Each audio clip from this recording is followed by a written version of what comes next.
Salamat sa Ginoo. Una sa tanan, Lord, ay nasa ni imong hatag kanamon among kinabuhi. Salamat sa Ginoo, abot. Ang akong kumari sumaling karidad sa iyang kasesintahan. Salamat sa Ginoo sa kasi magkakasiya. Kung usab, Lord, nalagay ang mga kamot o mga pagkaon nga niya karoon sa upanan. Pagayano sa Ginoo ang mga kamot ang hikay ng tanan. Wala kami mahirong Ginoo kung wala usab. Pagayano usab ang ilang mga anak na maway na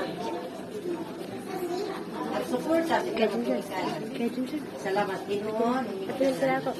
Hello, nika. Kautuhon karon.